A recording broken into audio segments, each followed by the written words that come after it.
Christmas came early for the VCU Rams as they return to the Siegel Center this afternoon to face a former A-10 foe, the Temple Owls. Great to be back with you here at the Siegel Center. We welcome you courtside. I'm Sean Robertson. Great to be back with John Feinstein. The Christmas gift came a tad bit early for VCU. Joe Bamisile is available to play this afternoon for VCU, a huge addition for Coach Ryan Odom. Absolutely. I mean, they've been waiting to hear from the NCAA. They did not. And finally, a West Virginia judge on Thursday ruled that all players who the NCAA has not given waivers to are eligible to play for at least 2 games. So that ruling came early. He would have been our player to watch, but we're going to start with Temple's player to watch, and he's the second leading scorer in the American Athletic Conference. Aseer Miller, he scores, he rebounds, he passes. He's averaging 18 points a game, almost 5 rebounds at 6'1", and 4.3 assists. He does everything for Temple. And for VCU, Zeb Jackson. Zeb Jackson has also been kind of a do-everything guy for VCU. He's been playing the point a lot. He's the second leading scorer. He's moved into a role from being a complimentary player to being a major player for the Rams. And for our keys to the game, starting with Temple. Well, Temple's got a rebound. They are a small team. And especially with Bamisile added to VCU's lineup, even though I'm sure he won't start, they've got to rebound, and the other thing they have to do is keep VCU from doing what it did last Sunday when the Rams made 22 threes. And when you talk about VCU, it's their bread and butter. Right. They've got to continue to make the threes the way they did against Alcorn State. This is obviously a better team than Alcorn State and Temple, but they also have to get out and run every chance they get and get the crowd involved in this game, because I thought in the second half, Sean, on Sunday, that was a big part of the Rams being able to turn the game into a blowout. 17 threes for VCU on Sunday. That's the second most ever for a VCU squad. It's Temple and VCU coming up next on Masson and on ESPN+. 11, Zeb Jackson, Max Shulga in the backcourt, Michael Bell, Kwani, and Christian Furman up front. Kwani coming off a career performance for him in a VCU uniform Sunday against Alcorn State. Scored 15 points and hit his first 4 3-pointers of the season as the Rams control the opening tip, and we're underway. That was one of the most evenly matched opening tips I've ever seen. Both guys got their hands on the ball, and guys from Temple and VCU got their hands on the ball before Jackson grabbed it. And Furman scores the game's first basket. He earned it with his work on the tip. Did not score in Sunday's outcome against Alcorn State, but gives the Rams their first 2. And the guy to watch for Temple, as we said, is Miller. He is a wonderful all-around player, and that's a tough shot. Made by Piccarelli. Matteo Piccarelli scores the basket and gets fouled, and a chance at a 4-point play. And he got fouled by Shulga. You don't like to get the game off to a start with your leading scorer committing a foul in the first minute. Matteo Piccarelli, one of 5 Owls in double figures this season, averaging 11.4 this year. Misses the 4-point play, a transfer from Maryland, Baltimore County. He was recruited to UMBC by current VCU head coach Ryan Odom. I actually did games that he was involved in when I was doing UMBC games. He's a very good player off the bench. Now he's a starter. Owls with a 1-point lead. VCU has under 10 to shoot for Kwani against Matteo. Triple teamed him in the lane. Shot clock is set 3 for Jackson to unload. And the rebound still loose and recovered in the backcourt by Jackson. Good hustle there by both teams. New 30-second clock. You talked about this matchup, John. Miller guarded Jackson here on this offensive set. He's actually, in addition to all his offensive numbers, he's one of their better defensive players, too. Rams with a turnover on that possession. And Ryan Odom talked again this week about the importance of not turning the ball over. They cut the turnovers to 11 on Sunday, only 4 in the second half, and that certainly helped. And that big victory over Alcorn State, 86-58. Here's Miller, the AAC leading scorer this year at almost 19 a season. 19 a game. 19 a game, I beg your pardon. 19 a season wouldn't be that impressive.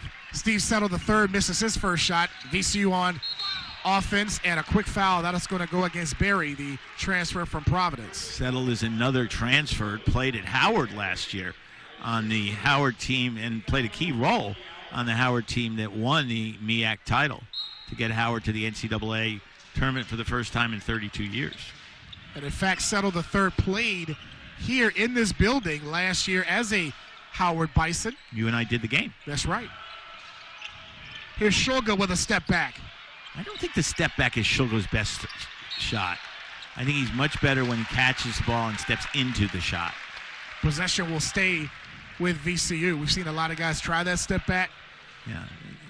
If you're not Steph Curry, it's a pretty tough shot. That is. VCU will maintain it with a 20-second shot clock. Here's Bell in the lane. Tough shot for a righty going left. Miller the rebound. One of the best rebounders in the AAC. You and I were commenting before the game that he averages almost 5 a game at 6'1", but he looks bigger than 6'1". And Jackson scores in transition. Yeah, he's a thick 6'1". Yeah, he is. You can tell he's strong. Yeah, he's averaging nearly 5 rebounds a game this season. And here's Miller shooting a 3. Again, even a good shooter going left as a righty. Grabs the offensive rebound for Temple. Looks again for Miller. He'll shoot another 3. Nope, wasn't even close.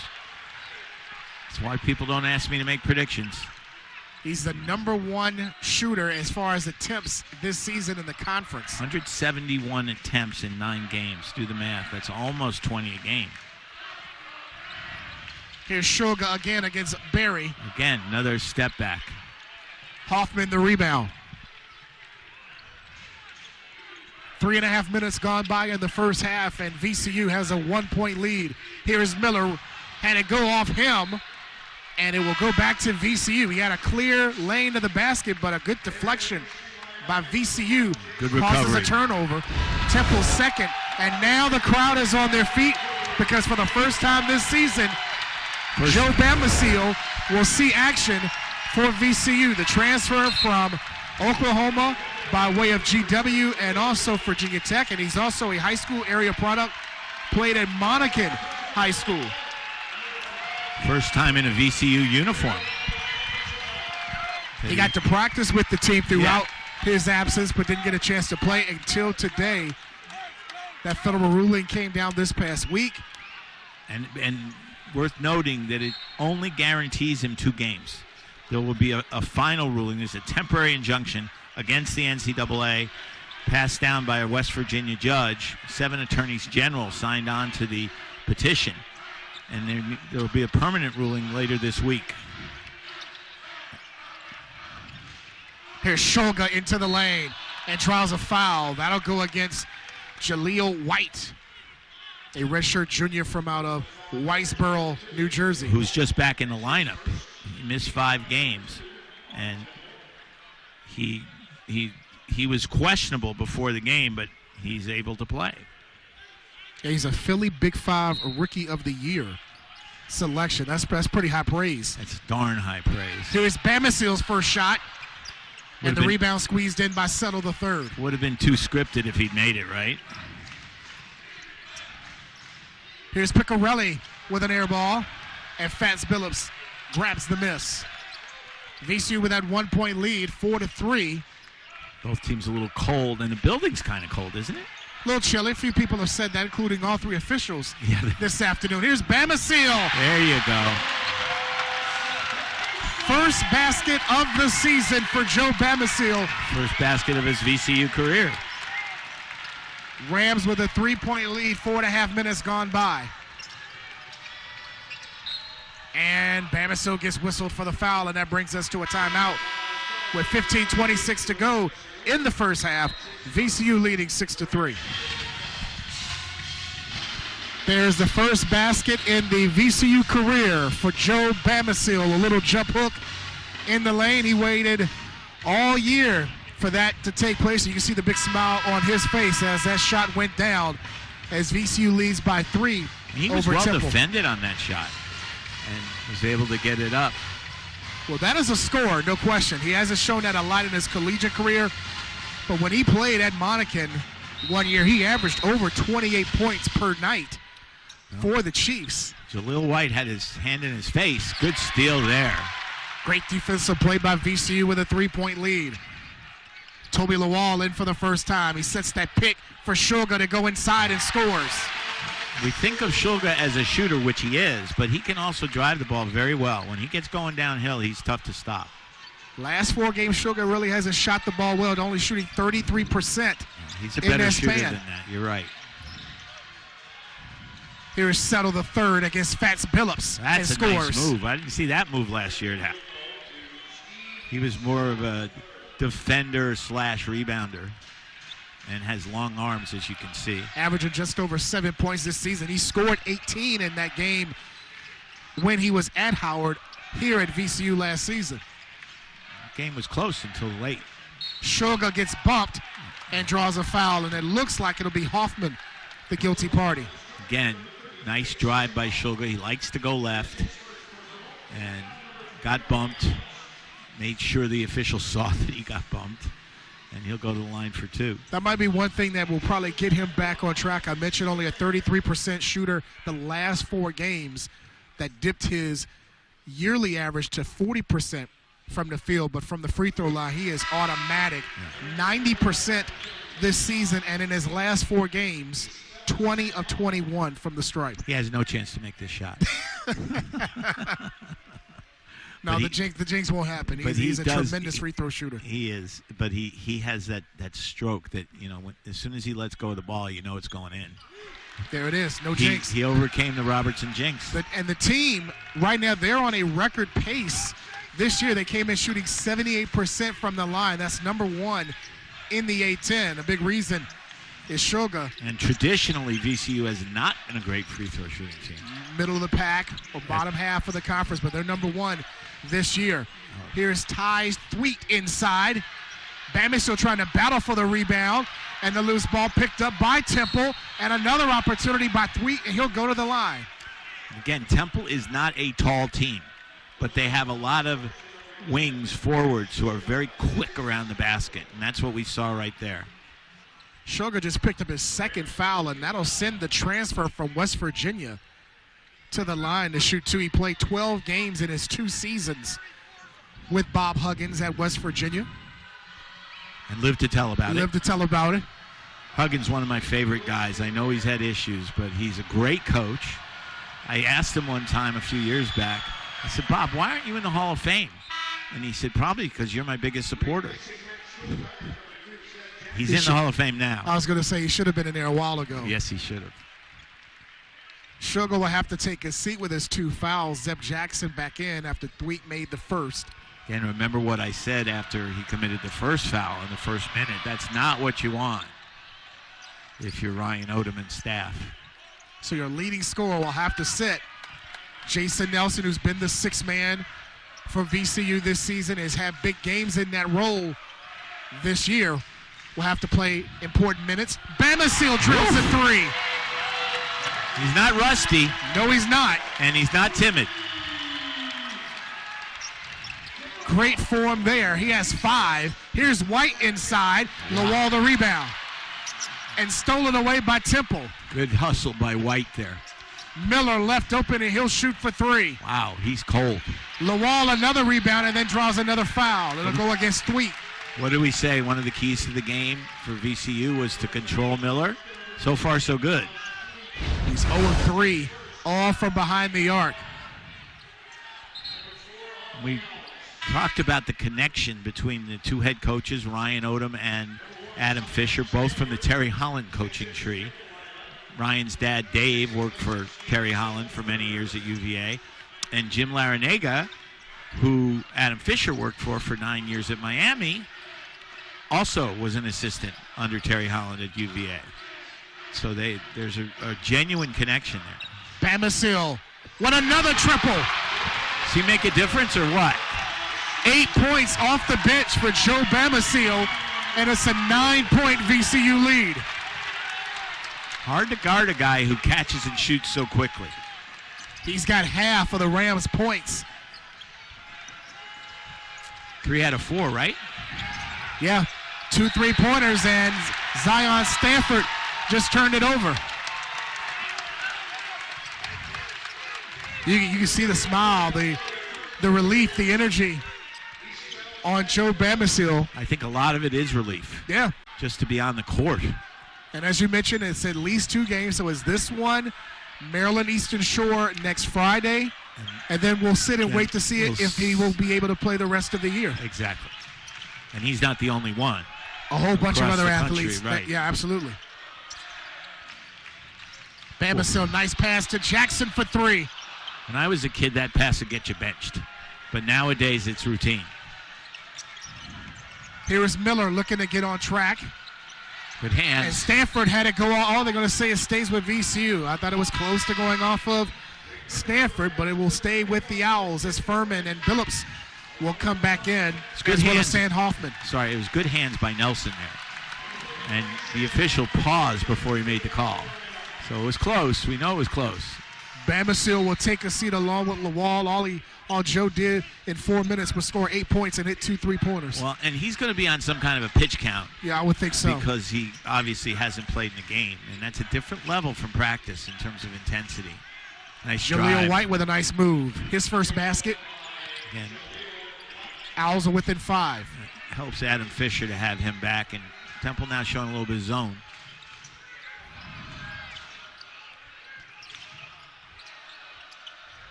Billups has it.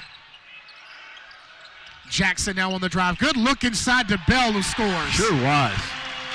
Now, that was a classic point guard move, to get in the lane, double team, and spot the open man underneath.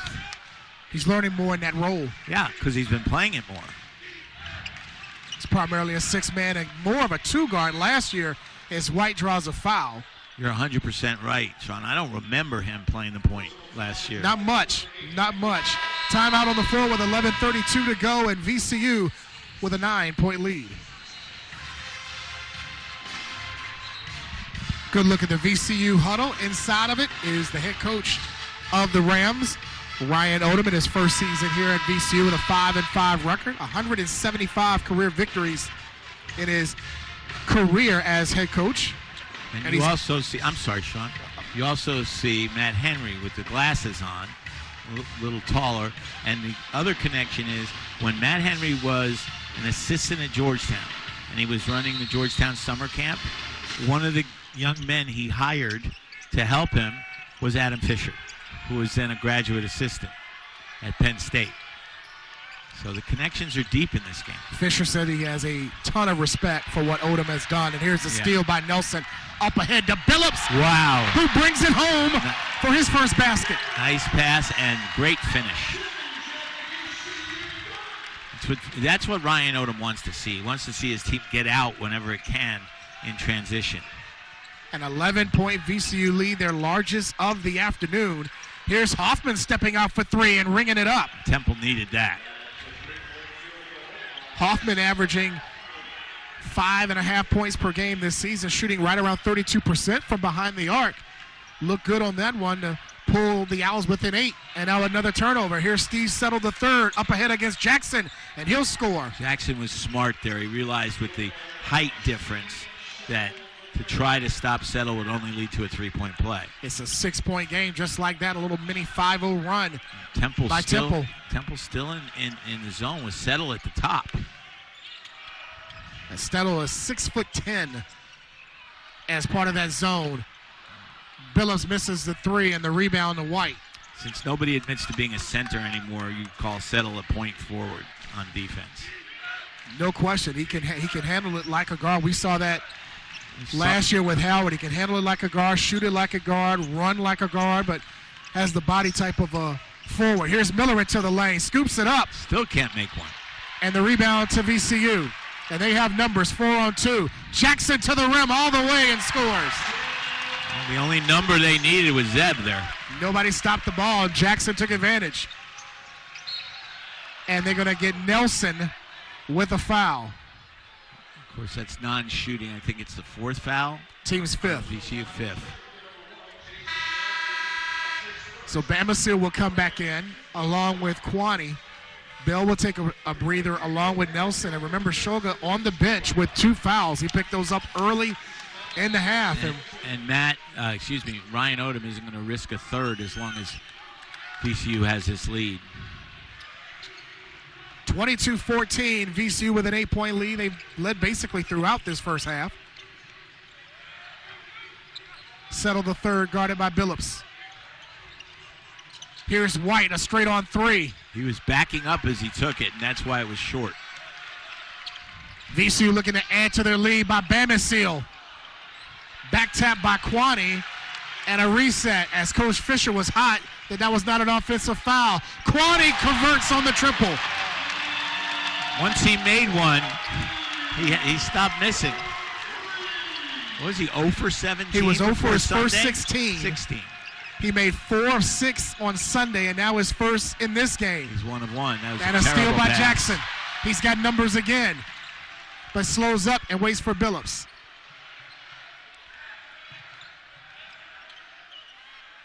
Jackson to Kwani again for 3. Ring it up. He can't miss.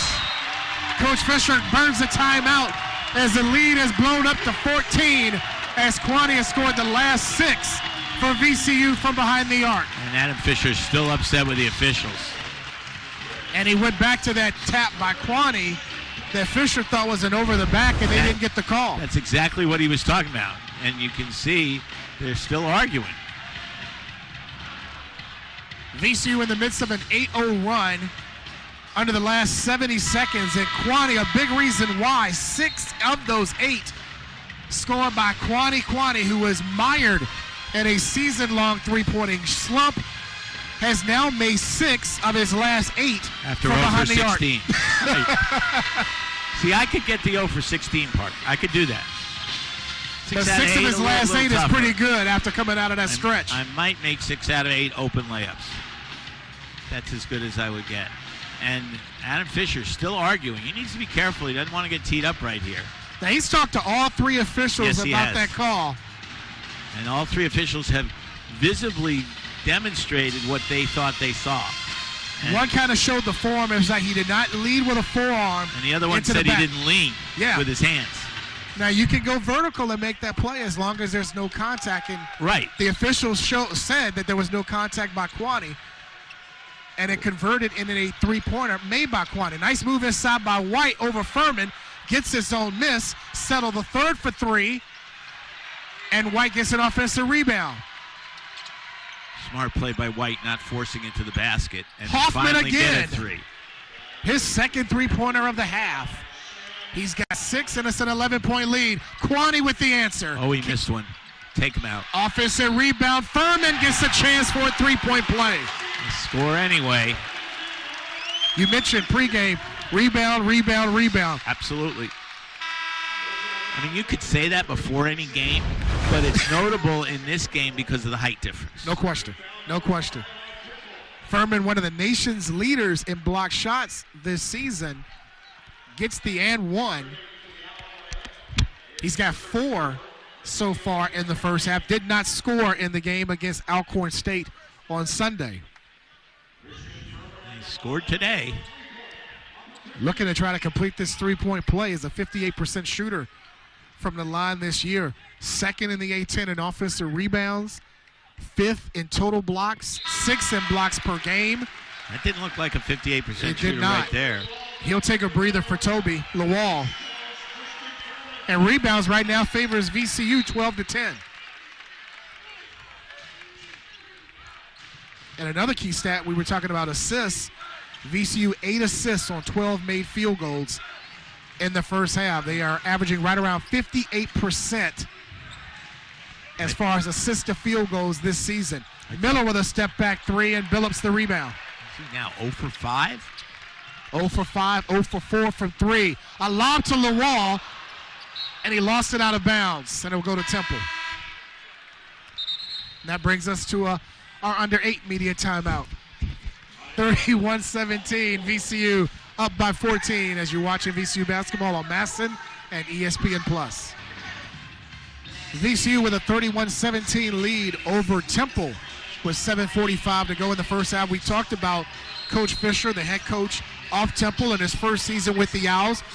a alum of Penn State. He was the interim head coach last year for the Nittany Lions when they went to the NCAA, and I asked him this week about that, about having it has to be a special place for you to leave your alma mater just coming off a tournament appearance, and he said it's because it's Temple.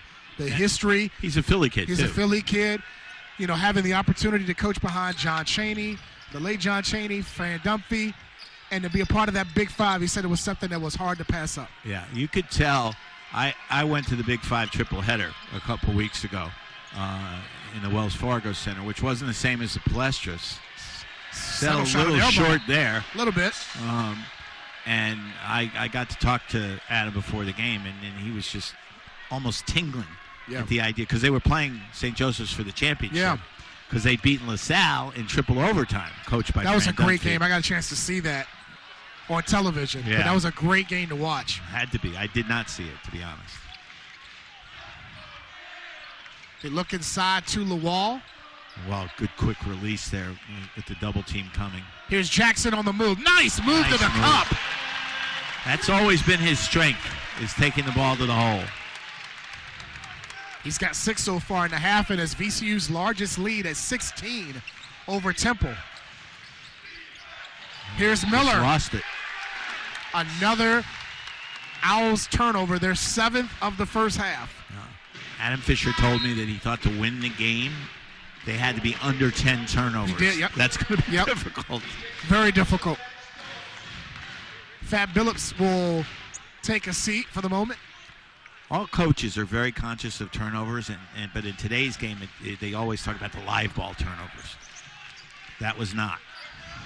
They will do a dead ball turnover any day instead of a live ball turnover. No question.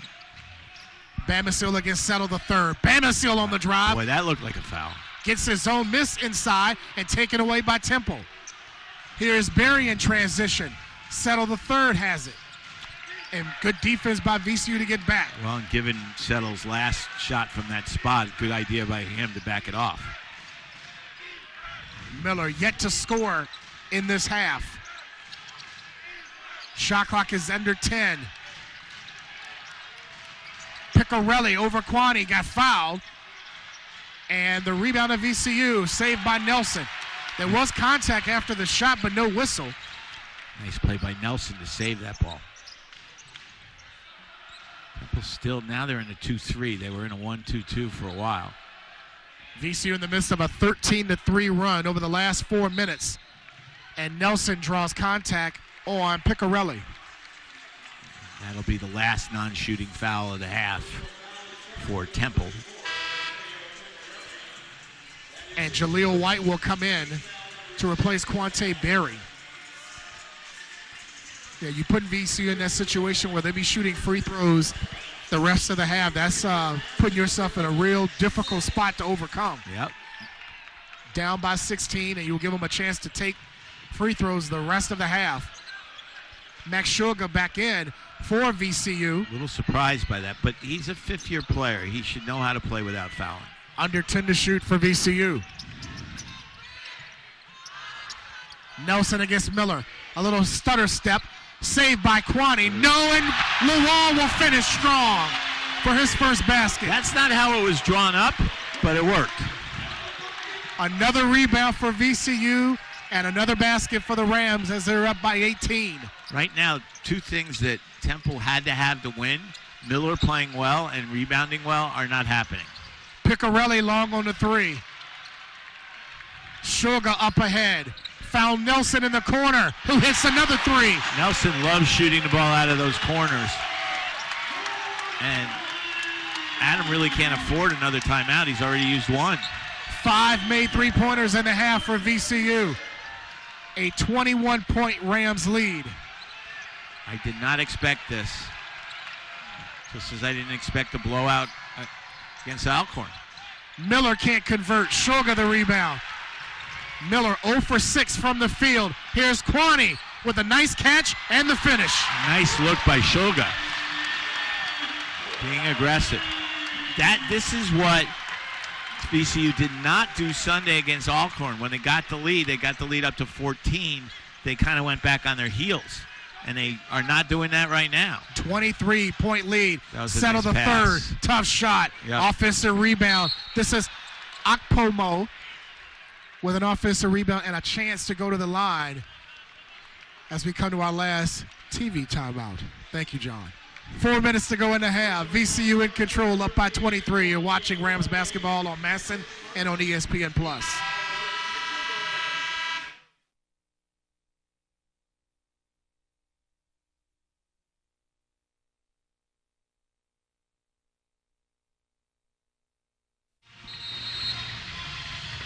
Great to have you with us on Masson and on ESPN Plus as we're getting close to Christmas. And VCU got themselves an early gift this week, courtesy of a federal judge ruling to bring Joe Bamisile to be active for at least 2 games. And his early scoring has given VCU a big lift, and they lead by 23. And if Bamisile doesn't score another point in this game, he will have made a major contribution to VCU running out to this big lead. Akpomo at the line for Temple. He's only attempted 1 free throw this year, and he makes his first of the 2023 campaign. So he's now up to 50%. And that ends a 12-0 run by VCU. He's a transfer from out of Wake Forest as he converts on both. Played in 14 games with the Demon Deacons. Demon Deacons once coached by Ryan Odom's father. That's right. Including to the Elite 8 with Tim Duncan. Those are some good teams. Oh, yeah. Back then. Along with Randolph Childress as well, right? Randolph Childress was a great player. Yes, he was. So last touch by VCU. It'll be Temple's basketball now. First time I met Arnold Palmer, who went to Wake Forest, I said to him, and it was true, I said, you know, I canceled the breakfast with Mike Krzyzewski so I could come see you. And he went, Mike, what? I said, he's the basketball coach at Duke. I figured he didn't know anything about basketball. And Arnold said, oh, yeah, Duke, that's the team we've beaten 9 times in a row. Wow. Which they had at that point. 3 on the way and good by Quante Berry, the transfer from Providence. Tim Duncan never lost to Duke until his last game as a senior. Against Duke, not his last game. Not a lot of teams in the country can say that claim. Nope. Especially in the ACC. Dave Odom can make that claim. Shulga converts from downtown. He's got 7 and his first make from 3, and it's a 21-point lead for VCU. Coming up on 3 minutes to go in the first half. White is called for a travel. Right? What was the difference between Shulga's shot then and his 2 earlier shots? Not falling away. He stepped into the shot, exactly. And a guy that normally is about 40% from 3, right now is at 35 because he's been in a little bit of a slump. But that one looked good. That looked good. And now his drive, he's going to get 2 more free throw opportunities as Thweek is called for a second. And as I said earlier, you think of him as a jump shooter, but he's very good going to the basket on either side. Miller's going to come in on the next dead ball for Temple as he will look to get on track. He has been held scoreless so far in this half. He is averaging 18 a night for Temple this season. He is the AAC's 2nd leading scorer this season, and he has been held in check by VCU's defense for the moment. If I had told you before the game started that he would be scoreless 18 minutes in, you would have had me carried out. And justifiably. And the volume of shots he takes this year to be held scoreless, I would be very surprised. He would get at least a point somewhere along the way. Yeah, he shoots it 19 times a game. Yeah, he leads the conference in attempts this season. As you mentioned earlier, 171 field goal attempts before this afternoon. He's 0 of 6 in this first half, and Shulga will take a break. And we'll talk about 0 of 6 naturally, but the 6 is almost as significant as the 0 because usually by halftime he's got 9 or 10. So VCU's done a good job keeping him from shooting and then guarding him well when he shoots, because I think only 1 shot I've looked at that he's taken, I said, oh, he should make that. Yeah, it was actually on this right on the right wing when you said it was going to. I said he's not missing this, and he missed it. I think he missed it short and to the right. Yeah, it wasn't close. It just hit the right side of the rim. Hoffman for 3, and he's made 3 from behind the arc in this first half for Temple. Helping to make up for Miller's coldness, but not enough. He's got 9 to lead the Owls. Here's Nelson on the wing for 3. Nelson's better shooting from the corners. Feels like he never misses from the corner.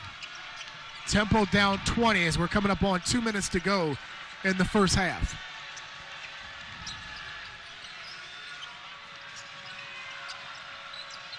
Miller yet to score, has it against Jackson. Here's White. Scores, and he's fouled by Bamisile. Nice drive there by White. Bamisile just picked up his second. And White trying to get on track. That is now 4 for him, along with 5 rebounds. Bamisile, no, I thought Bamisile was going to come out with the 2 fouls. Not yet. VCU is going to bring in size with Kwani and the energy of Toby Lawal. It's 2 guys it's nice to be able to bring in off the bench late in the half. Toby quietly has led the A-10 in field goal percentage this season. Mainly around the rim. He's shooting 75% so far this year. It's pretty good from anywhere. Temple's still in the zone, back to the point forward zone. Under 2 minutes to go in the first half. Jackson looking at that 1-3-1. Under 10 to shoot, and they leave Jackson open for 3. Ring it up. Great patience by VCU on that last possession. Great patience, and I usually think a guy's going to miss when he has that much time to think about it, but that hit nothing but the very bottom of the net. Jackson almost got a steal on Miller. Settle the third, gets by Kwani, and they get contact, and they're going to get a jump ball. Wow. And an arrow favors Temple. That was great defense. I couldn't see it from this angle clearly. But he went right up against Lawal and Kwani. 2 tough guys to go up against. I'm not sure he didn't get fouled below the ball. But definitely with the hand on the ball. So Temple will get it back on the alternating arrow now with under 10 to shoot. The double on Miller. Settle a straight on 3. Short again. Miller an offensive rebound. Piccarelli will shoot for 3 or ring it up. Piccarelli could always make 3s when he was at UMBC. Just didn't play as many minutes as he's playing now. Coach Fisher said he is a great shooter. That is his second from behind the arc in this half, and VCU with an 18-point lead. Under a minute to go. Here's Kwani. Extra pass. Zeb Jackson on the baseline drive and the finish. That's what's tough about Zeb Jackson. If you don't guard the 3, he can make it on you. But if he makes a shot fake, you go for it, and then he's dunking the ball.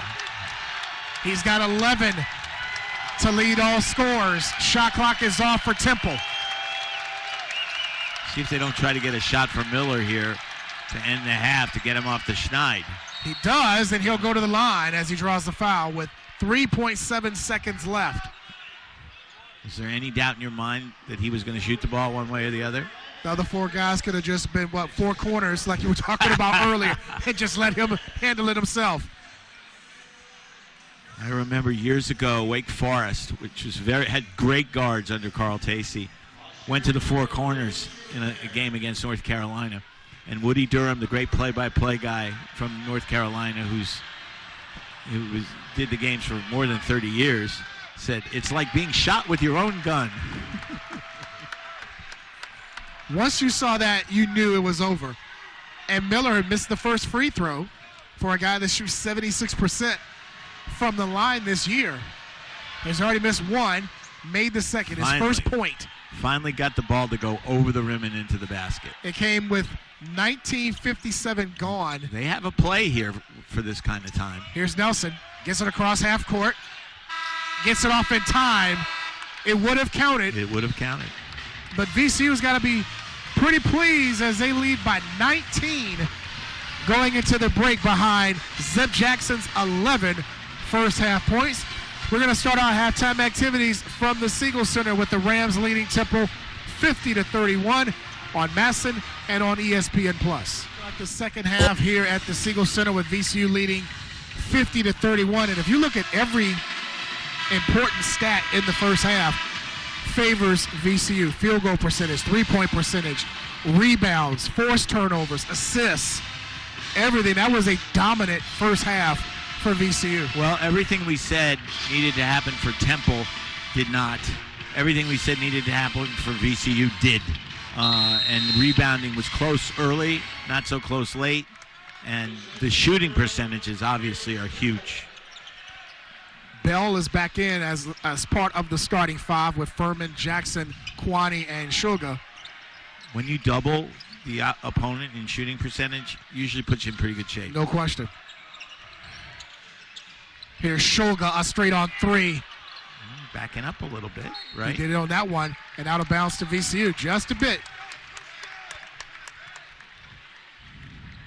Shulga 2 of 5 from the field so far. Starting five for Temple is on the floor. Piccarelli, Hoffman, Berry, Miller, and Settle the third. Jackson left open for three. Kwani got taken down, and Piccarelli will be called for his second foul. Yeah, he sure will. Two good shots.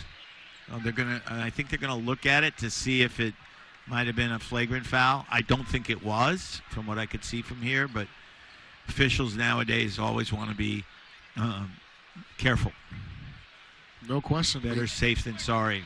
Chase Shaw, Jeff Pond, and Mark Schorner, who has officiated a few A-10 games here at the Siegel Center in recent years.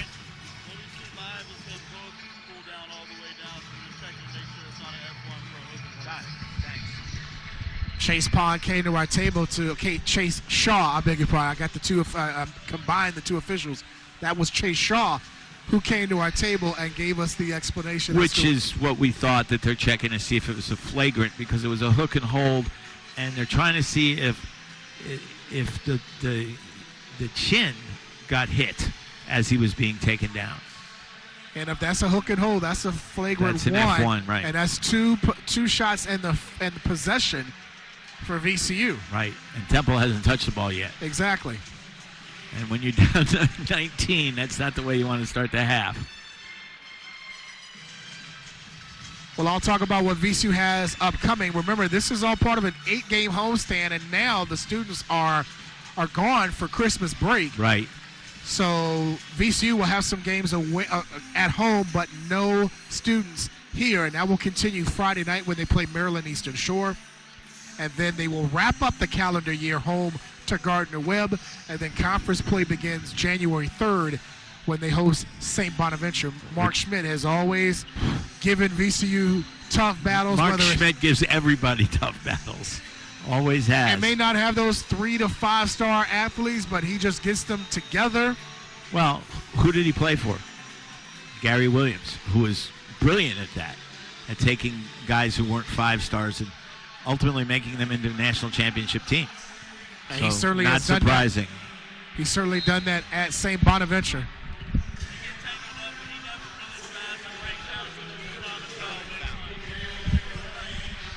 So Chase Shaw comes back to our table and gives us the explanation. It was a common foul, no flagrant. The players got tangled up, Piccarelli and Kwani, so VCU will get it on baseline out of bounds. And they look for Furman, who's missed the layup. That was one you or I could have made, Sean. Wow. You don't see guys miss shots like that very much. If I can't say if ever, because it does happen. Tough break for Furman. Now, we thought that was going to be an easy layup. Easy layup. But instead, Hoffman will get a good look for three and knocks it down. Continues hot. His 4th 3 of the game, and he's leading all scorers with 12. He's got 12 of his team's 34. Here's Jackson. Dangerous pass picked up by Temple. Yeah, I don't think Furman ever saw it. Berry hits the floor. Jackson goes to the floor and picks it up. Berry just lost his footing. Nice outlet by Kwani to Furman, and he'll get to the line. Still can't finish with the layup, but he will get to the line. That's Piccarelli's third foul. Second in the last minute. But he did manage to avoid getting called for the F1. Yes. Which could have really blown this game open if that was the case. Well, because like you said, 2 free throws plus the ball, who knows? Could have been a 4 or 5 point play. Instead, it was a no-point play. So Furman is at the line to hit his first free throw as Jaleel White will come in to replace Quante Berry. Jaleel White,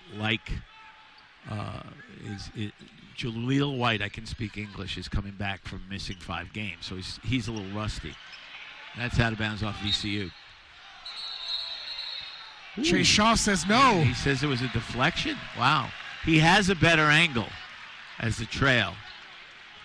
And Coach Fisher did not like that and was talking to the lead official who said that I couldn't see it. Which Shaw had the better angle. Yeah, it was Shaw's call to make if there was any controversy. Shulga misses a 3. Kwani the offensive rebound and the nice reverse. Second straight game, Kwani has scored in double figures. He has 10, and it's a 19-point VCU lead. He was 10 and 10 on Sunday, wasn't he? No, Kwani had 15. Oh, I'm sorry. He had 15 and hit those 4 threes. And hit 2 early today. He sure did. He's got 10 so far. Piccarelli misses the 3. Tough shot there. Kwani the rebound. Sorry, he was going in the right direction, but it was a little bit too quick of a catch and shoot.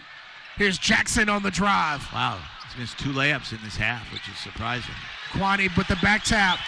Fisher wanted to travel on that and didn't get it. Yeah, it was right in front of us. It wasn't a travel. We had a much better angle on that one than Fisher.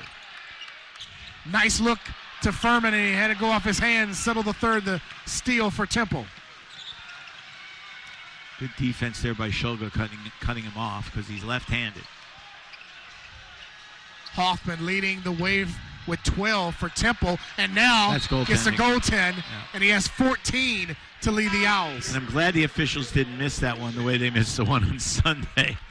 That went right to my memory bank when that happened. It was almost exact same angle, and Coach Landon Bussey for Alcorn State picked up a technical. He went crazy on that miss. Ryan Odom told me, by the way, that the reason they teed him up wasn't so much his shouting, which was there, but because he actually caught the ball while it was still in play. Exactly. Because there'd been no call. When I went back and saw it, I was like, oh, he didn't actually catch that in play, and that's why the tech call was called.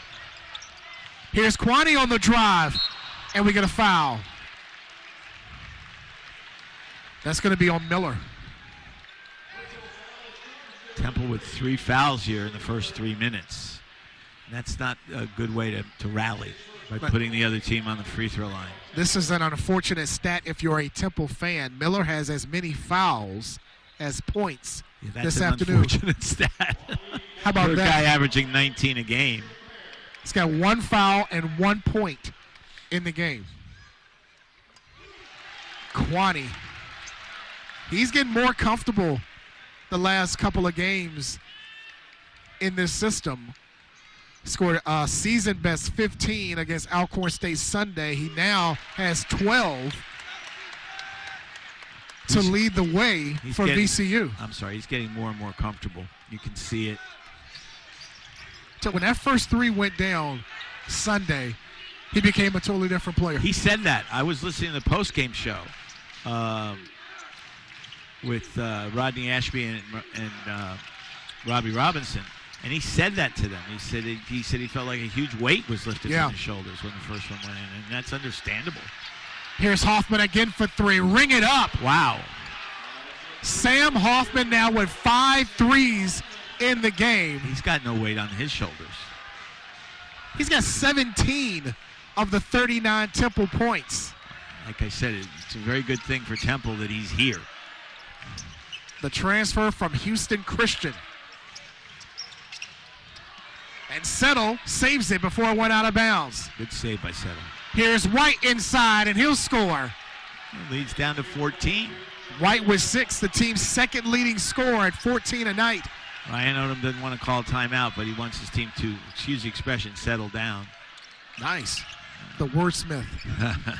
Here's Bell drawing contact. No whistle. Got his own miss and couldn't get it to drop. And here comes Bamisile coming back in the game. Ryan Odom wants to score. They got the mismatch. White on Nelson, and they found it, and Nelson picks up the foul. That brings us to a timeout with 15:45 to go. Temple now trying to get back in it as they trail 55-41. Glad you could join us on Masson and on ESPN Plus with VCU now up 14 on Temple, 55-41. It was over 20 in this half, but Temple getting back in it, not behind Hasir Miller. Nope. It's behind Sam Hoffman, who has a game-high 17 to lead 5 the Owls. threes. And he's perfect from the field. He's 6 of 6 Yeah, he's from the field. He's been terrific. The rest of the team, not so much. 17 points in 15 minutes, and he's looking for number 6. He hesitated. Did you notice that? And a rebound and score by Miller, his first field goal of the game. Ironic that Hoffman misses a 3, and Miller ends up with a follow-up layup to get on the board with the field goal. Ooh, that is a foul, ladies and gentlemen. Shulga gets some contact. Great shot fake there. We'll see who the foul is going to be on. That'll be White's second. That's on White.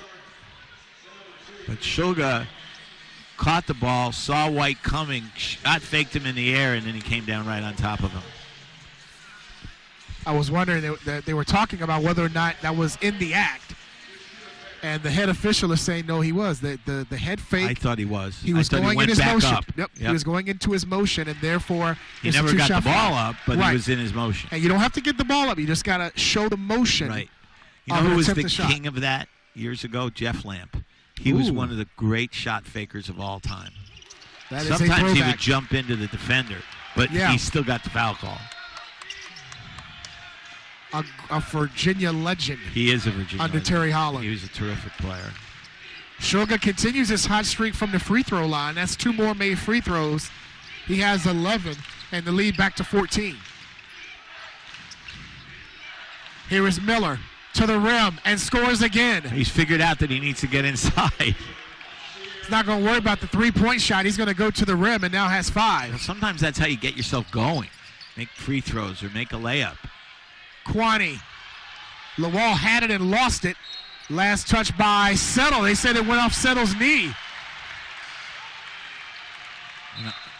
I'm going to admit to the viewers, we don't have the benefit of replay right now. So I couldn't tell. It was close. Right. And Settle's back was towards us, so we really couldn't see if it did, in fact, Settle certainly didn't think it did. But the head official. Oh, now we see a replay above us. Oh, it did.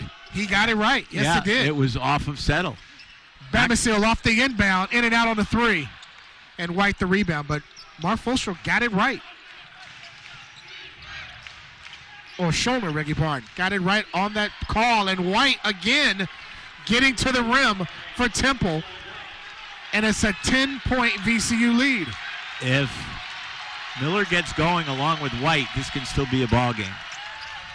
It was a 20-plus point lead in this half. It is down to 10. They're going to call a deflection, as Fisher thought that should have been a backcourt. Yeah, I'm not sure if it was a deflection, but it ends up as a 3 for Jackson. He's got 14. If it wasn't a deflection, it was a foul, by the way. But Fisher would rather have had the foul. Jackson's second made 3 in the game.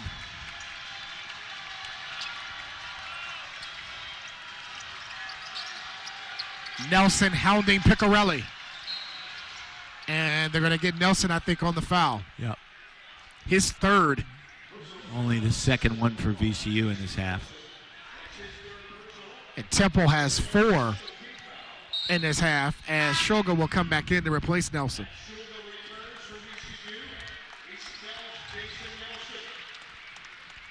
Three players in double figures for VCU. Jackson with 14 to lead the way. Kwani has 12. Shulga has 11. Here's Miller on the drive. And Lawal vacuums in the board. Miller with the Euro step, quote unquote. And still missed a shot. Fats Billups in with Bamisile, Lawal, Jackson, and Shulga. And Billups threw it away. I love the fact that Billups' nickname is Fats. It'd be like calling a 7-footer tiny. Or shorty. Or shorty. One of those nicknames that fit was what, Tiny Archibald? That fit. Boy, was he a great player. My goodness. Red Auerbach drafted him, even though he was 5'9". Here's Hoffman, the extra pass to White, and he scores again. That was a nice pass. Double figures now with 10. 19th career game in which White has scored in double figures, and it's an 11-point lead. That's Jackson got hounded by White, and that'll be his third. Still non-shooting. It's the 5th on Temple. Jackson trying to create. He's the team's second leading scorer this season for Coach Odom, and he's 14th in the A-10 in scoring this year, averaging just under 15 points per game. Wow, almost didn't see that inbounds pass. Here's Bamisile. Billups being guarded by Picarelli. Nice up fake and will score off the window.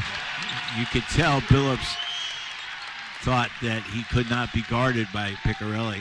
Just kept going to the basket and ended up with a wide open layup. There was no help. Barry in to Picarelli, and he'll shoot for 3. Back tap to Miller. That's his game, Picarelli, is to shoot the 3 as he shoots it again. And this time it went halfway down and popped out. Yeah. Shulga leaves it for Jackson for 3. Barry the rebound, and a foul on VCU. It's funny how shooting is contagious sometimes. One team gets hot, the other team gets hot. One team gets cold, the other team gets cold. VCU shot 61% in the first half from the field. And Temple was 32. It is dipped down to now 50% from the field. They are now 3 of 13 in this half, 23%.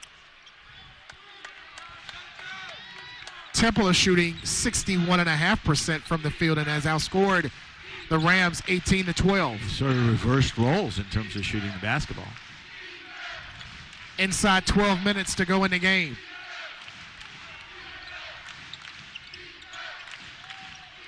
Miller has Lawal on the switch. Good defense by Lawal. Miller gets in the lane anyway. And scores. That was just a good play by Miller. Sometimes you just got to say the other team gives scholarships too. Can't keep good scores down. Miller now with 7, 6 in this half. I don't think any of us expected him to score just 1 in the second half. Bamisile left open for 3. Settle the third, the rebound for Temple. They can get it to single digits with a made basket here. I'm going to say if they do, well, Ryan Odom won't call timeout because the next whistle is going to be a TV timeout. Settle the third, guarded by Jackson. Big size advantage there. Thweet is into the game for Temple and misses the 3. Big miss for the Owls.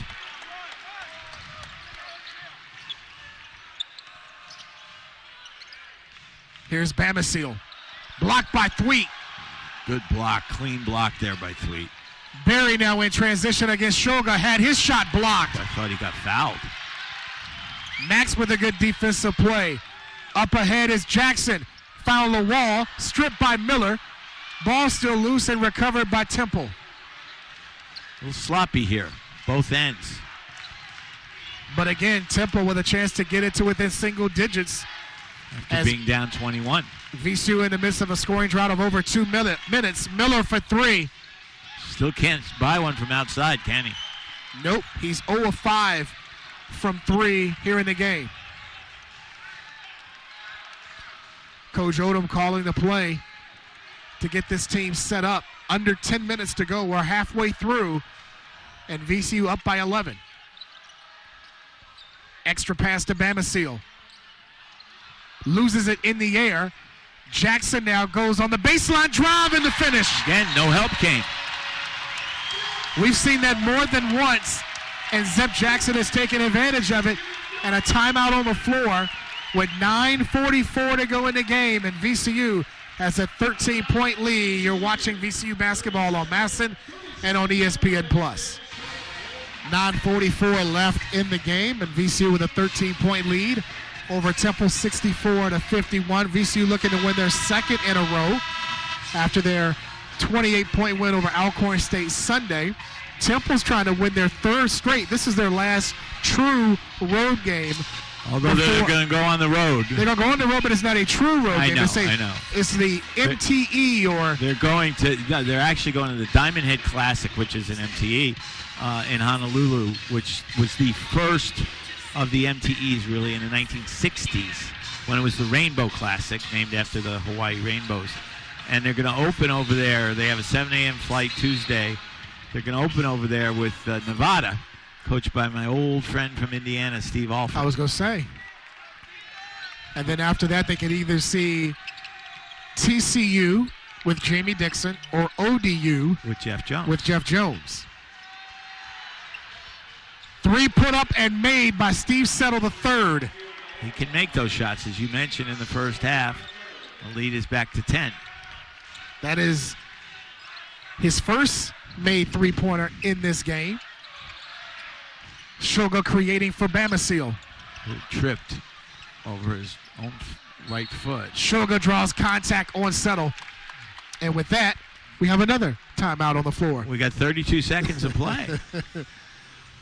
Shulga will shoot free throws when we come back on Masson and on ESPN+. Our Virginia Credit Union assists of the game. How about the pass by Max Shulga to Zeb Jackson? That was a sweet pass, and a lot of times you underrate the catch, but the catch was very good, and then he finished, so outstanding. VCU with 13 assists. Our assists of the game presented by the Virginia Credit Union. They had 17 on Sunday, so they've kept up the pace. They're one of the best in the country in that stat. They have assisted on 58% of their field goals. It's the program's highest rate since the Final Four run, when they assisted on 60% of made baskets that year. The team they beat to get to the Final Four, Kansas, ranked number 2 in the country, escaped Indiana today in overtime. They had a good team that year. They had the Morris twins on that squad. Oh, they were number 1 seed. Yeah, for a reason. And VCU beat them easily. Yes. Kansas made a run late, but never really had a chance to win that game. Yep. Won 5 games that year en route to the Final Four and lost to Butler in the national semis that season. They played in the first 4. First 4 beat USC in that first 4. Of the first 4. They can always say we're the first team to go first 4 to Final 4. And they almost, they were the first. UCLA did it a couple years ago. Here's Settle underneath and draws the foul. Fans didn't like it here at the Siegel Center. I'm shocked the fans didn't like it. Kwani gets called for the foul. There were a few empty seats last Sunday, none today. Not too many. This is only the 4th all-time meeting between Temple and VCU. As Temple was exiting the A-10, VCU was entering the league. Right. Their last meeting was last year. VCU lost by 10, but they only met, I believe, once as A-10 conference members. Yeah, because, as you said, Temple left the A-10 as VCU was coming in. They went first to the Big East, which was a disaster, and then the Big East became the American Athletic Conference. And then we have the Big East again. And then we have the completely different Big East. I mean, certainly Butler and Creighton belong in a conference with East in the word. Yeah. This is, Stanford and Cal will belong in the Atlantic Coast Conference next year. How crazy is that going to be? It's insane. It's going to be the ACC after dark with North Carolina playing Cal. Yeah, that's out right. there in Palo Alto, not Palo Alto, in Berkeley. Palo Alto and Stanford. And it's a nice, easy trip for the student athletes. Yes, Bamisile getting back into the swing of things offensively. His third made three-pointer of the game. He's got 11. And another nice pass from Shulga. Shulga's got 3 assists. Check it, 4 assists. Team's got 14 this afternoon. That went off a Weiss foot. That's backcourt. But is saved by Jackson, who brings it home. Worked out okay for VCU. But that was backcourt. Ball clearly crossed half court. Although I guess the ref had it right, because until the ball is touched by the offensive team in the front court, the defensive team has the right to pick it up and go. Bamisile with the heat check there on transition. Okay, so my apologies to Chase Shaw. He got it right. A couple times we've questioned the officials today, and they've gotten it right. Miller for 3. Still can't make one. Not from behind the arc. He's 0 of 6 from 3 this afternoon. VCU up 71-55. We're inside 8 minutes. Here's White. Lost it, got it back, had it blocked by Furman. Block. Kept it in play. Jackson, Shulga, Bamisile for 3. That was almost textbook. But that was a great block by Furman to, as you said, keep it in bounds, but also not foul. He's one of the nation's leaders in blocks this year. You can see why. White open for 3. Jackson the rebound, and they've got Shulga up ahead for the easy deuce. He can make that one. And another Coach Fisher timeout. Burns his timeout. And this one will not go to a full. It will not. And Coach Fisher is arguing with one of the officials about that. It is now going to be a full timeout. Well, because it's the under 8. And we'll take one as well. VCU leading by 18 on Masson and on ESPN+. 73-55, VCU with the lead. They're in the midst of a 7-0 run over the last minute 45 to push this lead back up to 18.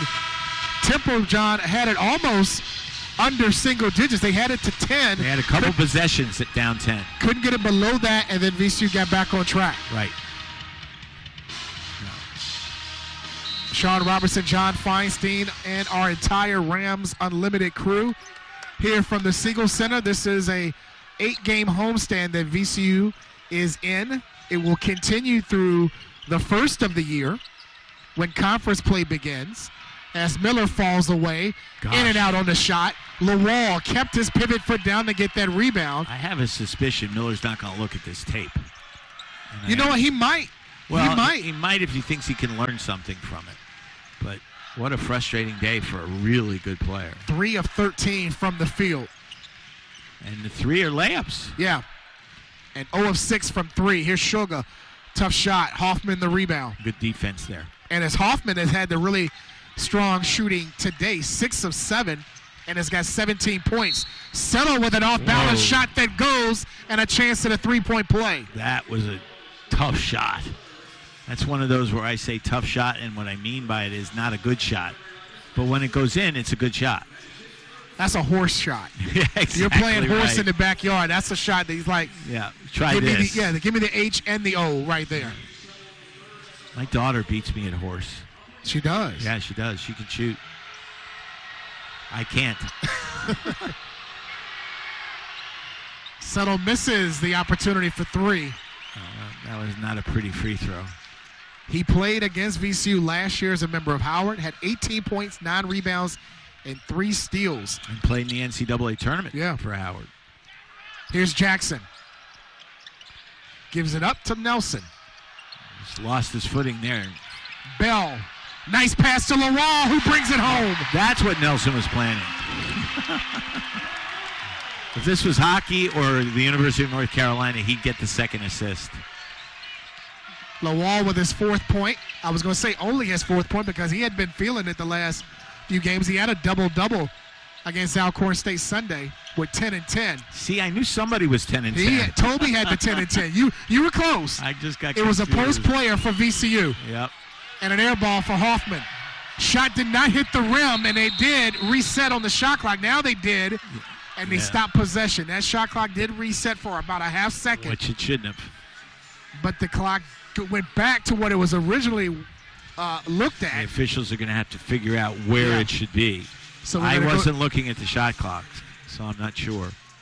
But and they're going to go to the. I think they're going to go to the replay monitor. I think they know, which is fine with me. Oh, they went to 3 on the shot clock. Yeah. I saw Chase Shaw say 3. He did, and he seemed pretty sure of himself. Nicky had the replay monitor set for a official review. By the way, Chase Shaw's a young official, but I think he's good. He is. I think so. Ball went out of bounds, but now we're going to have whether it's a shot clock violation or not. Shot clock's at 0. Now Coach Fisher was looking at the scores table to get that straight. Still and is. Now they're going to go to the scores table and check the replay monitor and see if it was 1 second left on the shot clock when that ball went out of bounds or not. Fisher thinks it is at least 1 second. What do you expect him to think? No, well, we turned it over. I've got to say what he's thinking. Oh, yeah. No, you're accurate. But, of course, he's going to say I need at least some more time on the shot clock. But he's thinking it's at least 1. He thinks there's 6. And the play started with 3. Yeah, it's not that much. But it's going to be the head official. It's a hard call here because did the shot clock go to 0 or was it still going down from 1 to 0 before it went out? Exactly. That's going to be the key. Yeah. What was the clock? Where was the clock at when the ball went out of bounds? Exactly right. Because if it's at 0, it's a violation. Right. Shot clock violation, VCU's ball. But if it was 1 second, they get a chance to inbound. They get it at least an inbound. Exactly right.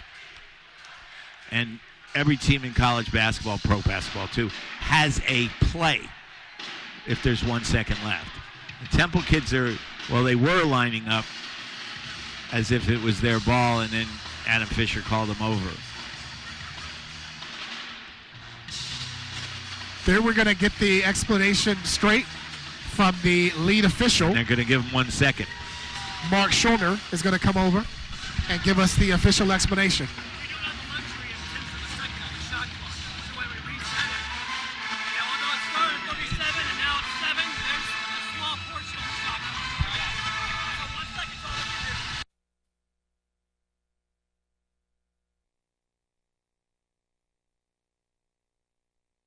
But it's 4 of 8 from 2. Right. So he can say, I'll take that. 4 of 8's fine. 0-6 not so good. 0-6 is, especially from a guy that is made 23s this season. Now he has attempted 75 before today. As the Law got hammered. Was a foul, yeah. Miller gets called for the foul, and that brings us to a timeout. 3:39 to go. VCU with a 77-61 lead, as we will keep it here, as we had a lot of timeouts here in this second half. So we'll stay right here. That was the 7th team foul on Temple, so Wall will shoot 1-1. 1-1 opportunity for Toby Lawal and the Rams, who it appears will go to 6-5 on the year, win their second straight, and could surpass 80 for the second straight game as they scored 86 against Alcorn State. And we go back to the beginning of the game, and like we mentioned it with Joe Bamisile. Right. Just his energy and just those first couple of shots going down seemed like that was huge. That was huge, Sean, because his teammates know what this game means to him to be back in uniform. And to come off the bench, he missed his first shot, but then he made his next 3. Yep. And that was when VCU stretched the lead. And he made another one when Temple was trying to rally here in the second half. So if I'm picking a player of the game, no offense to anybody else in uniform for VCU, I'm picking Bamisile. And that's nothing against Zeb Jackson, who's been terrific. He's got 18 and 7. And Bamisile's played limited minutes. Yeah, he hasn't played a lot. He was on a pitch count. He was, no doubt. So far, but in 18 minutes, he's given you 11 points. Oh, sorry, in 18 minutes, he scored 11 points so far. He's one of 4 Rams in double figures so far. Yeah. And, if Miller being 4 of 14 makes it awfully hard for Temple to win this game. We want to apologize. We're having some technical difficulties during our broadcast, so hopefully you'll stay with us for the final 3:39 of regulation. Now, you mentioned Miller's struggles from the field, 4-14. If Hoffman's 17 didn't take place, be a blowout. Yeah. But the other way you can look yeah. at it is if Miller had a normal shooting night for him, this would be a much closer game. Yeah. That's why it's always so key, especially when your best player, Miller, is your point guard. Yeah. Because everything starts with the point guard. And the fact that Zeb Jackson has felt more and more comfortable at the point has really helped VCU. I mean, and both guys have really, they stuffed the stat sheet other than Miller's points. I mean, Jackson has got 18, right, 7 assists, 6 rebounds, 4 steals. Miller's got 9 points, 7 assists, and 5 rebounds. So he's not scoring like he normally does. He's doing everything else. Doing the other things. He's almost matched his average. He's surpassed his average rebounding, and he surpassed his average in assists. Yeah, I mean, you can see, even on a day when he can't shoot the ball, that he's a really good player. Yeah. He's going to be dangerous in the AAC. He will be. This season. Lawal with the front end of a 1-and-1. Gets the home bounce. That's the shooter's role. And he added a little body English. Oh, maybe that's why it went in? Yeah, a little body English. Little shoulder shimmy to get that one to go. Didn't get the second bounce. Didn't get the luck the second time. He didn't have the shoulder shimmy that time. He was leaning forward to try to get it in. Big mistake. Nice catch there by Settle. But Lawal, 7.7 rebounds in 21 minutes. Another solid performance by Lawal. Settle with a long 2 that gives him 12. Solid player. Settle the third. Stopping the clock here for some reason. Yeah, another issue with the clock.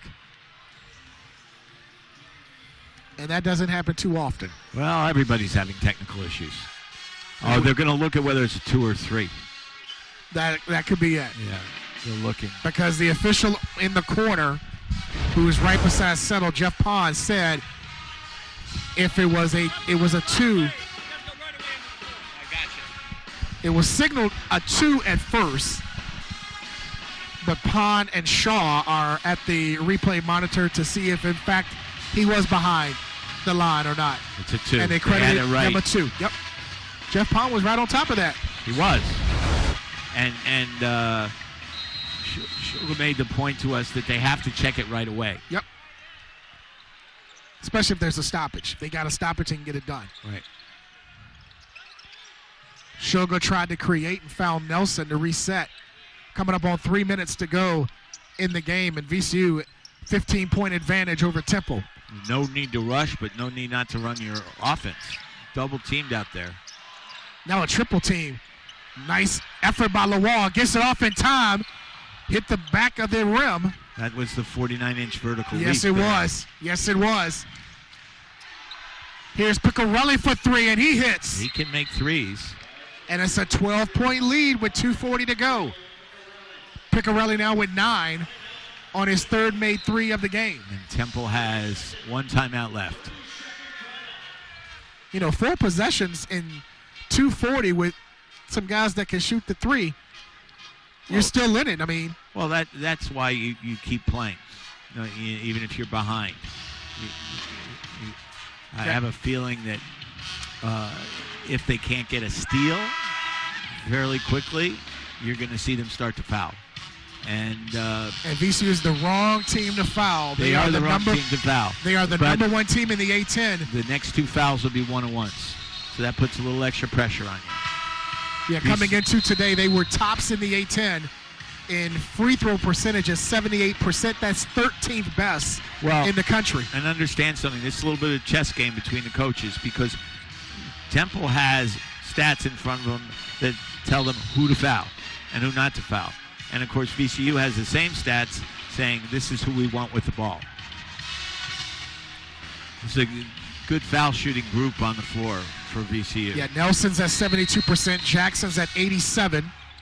Bell's at 78%. Shulga is 90%. Yeah, so there's nobody under 70. And Lawal's at 58%. Okay, so Lawal is not the guy they want touching the ball. But he can shoot. Yeah, he's got good form to shoot it. Very good form. Yeah. But you got 4 guys right around. Basically want him on the boards after a shot goes up. And they've already killed 20 seconds, but Miller with a steal. Miller makes the steal. And then he gets the layup. His 5th layup of the game. That was careless pass there. Miller in double figures now with 11. He has scored in double figures in every game this year, and it's his 26th career game in which he scored in double figures. Lead is still 10. I really think Temple needed to foul sooner, although last time they ended up with a layup. Here is Bell on the baseline drive, and he gets it to go. That's a very mature freshman there. That breaks a 7-0 Temple run. And that's a big bucket because now 1:40 to go, and it's a 12-point lead. Here's Miller, and he's fouled. They did not want that foul. Zeb Jackson did not want to commit a foul. Not at all. You don't want to put a good free throw shooter on the line, and more than that, you don't want to stop the clock. Miller comes in at 76% from the line this season. Which isn't great, but it isn't bad. This is, yeah. And it's 2 shots because he was shooting. Only his 6th foul for VCU. He keeps another streak alive in today's game. He has attempted at least 13 shots from the field in every game this season. Today, 5 of 15. Well, as we said before the game, he had 171 shots coming in, which is an average of almost 19. Makes both. Well, that was not a great foul by Zeb Jackson. Team's leading scorer now with 13. Question is, when do you foul if you're Temple? Well, I think you got to foul pretty soon if you can't get a turnover.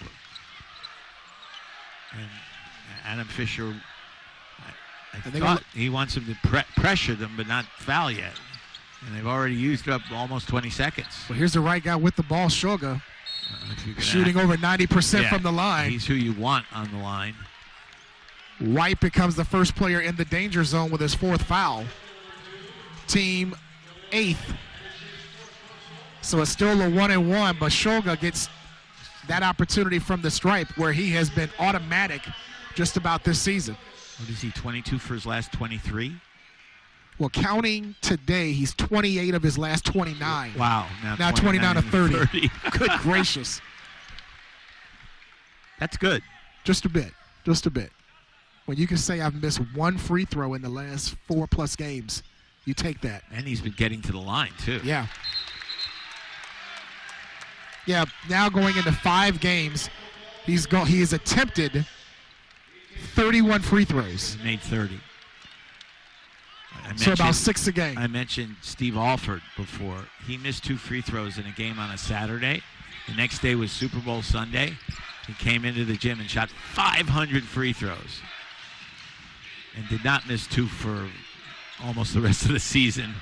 He was a 90% shooter, too. Tough drive and score by White. Got to give now Temple with 14. credit for hanging in. Now they're fouling. Settle burns his on Bell.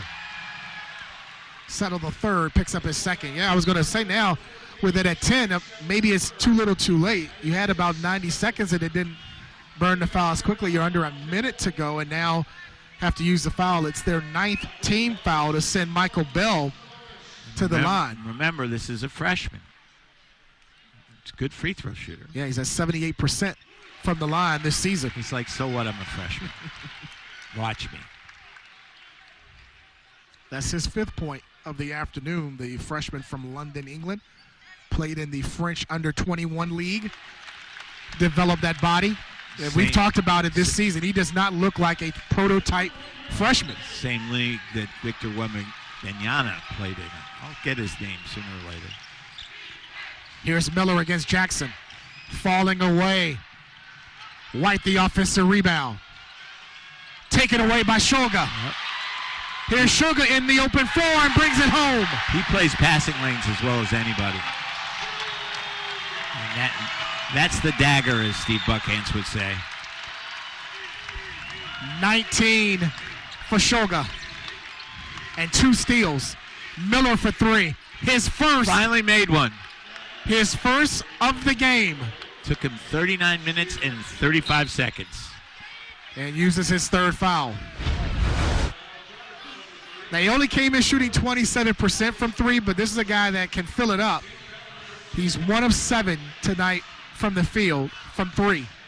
Confident shooter, usually with good reason. Shooter's going to keep shooting. That's what their coaches want them to do. Shooter's going to keep shooting. Yep. And Coach Fisher had mentioned that this is a free offense. We let our guys be free. Well, that was one of the things he said to Miller to convince him to stay at Temple. Yep. And was very honest about what he needed to work on to be better. Right. And he certainly has done that. He was in the portal when the change was made. He was apparently about to sign with SMU. Piccarelli from distance. And he's got 12. It's a 9-point lead, and I don't think Temple's going to foul here. I think Adams just said don't foul. Yep. Well, Temple made it interesting. They hung in. They didn't give up, that's for sure. They were down by 21 in this half, and VCU wins by 9 for their second straight, 87-78. Temple falls to 6-4. VCU improves to 6-5 on the season. We'll take a timeout and wrap it up here from the Siegel Center on Masson and on ESPN Plus.